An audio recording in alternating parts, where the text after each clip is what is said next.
When in the course of human events it becomes necessary for one people to dissolve the fetters by which an oligarchy has bound them, and to assume their inalienable rights to life, liberty, and the pursuit of happiness, a respect for the opinions of mankind requires that they should declare the causes which impel them to this action. The elite oligarchy of the City of London banks and the British financial empire imposed upon the United States their thoroughly plagiarized candidate, Joe Biden, as president. By doing so, they continued a long train of abuses, destroying America's industry, controlling its banks, and undermining its currency and credit in the world.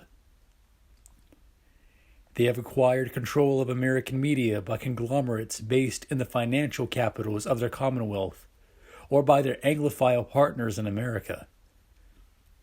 They have set cartels upon us to control our food and the very farmers who produce it.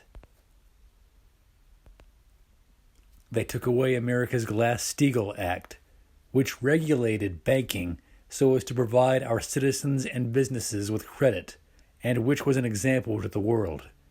Thus they visited us with a punishing financial crash which left us unemployed and unrecovered for a decade. They have denied us a national bank to build our infrastructure and stimulate our industry.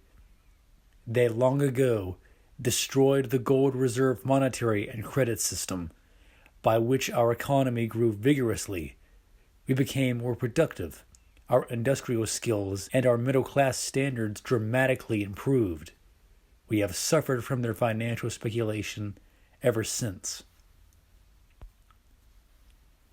They have denigrated all countries' efforts for human exploration of space, especially America's. They have promoted to us energy technologies so backward that even the founders of the Republic would not have used them in their day. Solar cells which blink out in night and fog, and windmills which fail in storms. They have compelled us to use our natural gas in powering turbines to support the faltering electric supply of those throwbacks.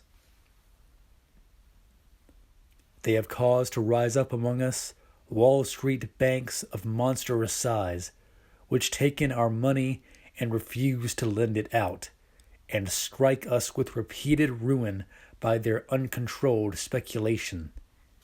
They control our central bank, which always reimburses these monsters for their losses, but not us for ours.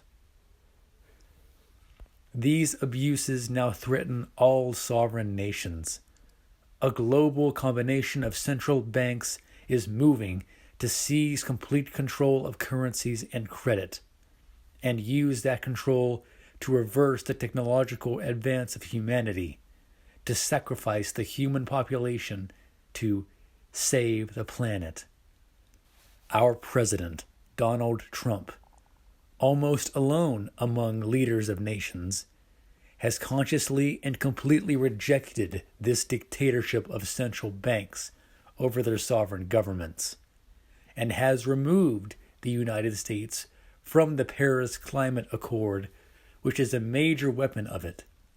That accord of 2015 was planned by the British royal heir, Charles, Prince of Wales, and his close friends and collaborators, former British central banker Mark Carney, and City of London/Wall Street billionaire Sir Mike Bloomberg.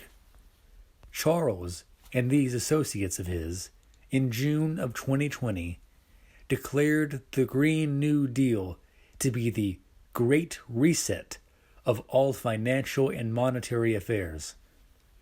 British government officials across the spectrum, to deceive citizens, have given it the name of Build Back Better, as if from the COVID-19 pandemic. They have dictated this slogan to their always plagiarizing would-be president, Joe Biden, who faithfully adopted it for his halting campaign. We will seize our rights nonetheless. We will take back our right to regulate our banks, to have national banks for productive credit. We will drive our missions of space exploration to the utmost. We will negotiate with other nations for a new international credit system that will leave London's financial oligarchy out and will bring industrialization to underdeveloped regions of the world. We will especially work with Brazil and with other nations, such as India, to bring about these international changes and work on urgently needed global infrastructure projects.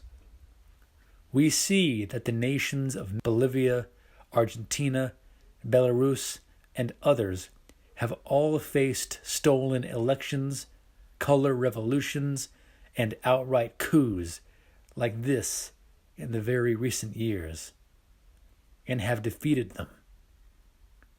Africa's most populous nation, Nigeria, fought an attempted color revolution against its president.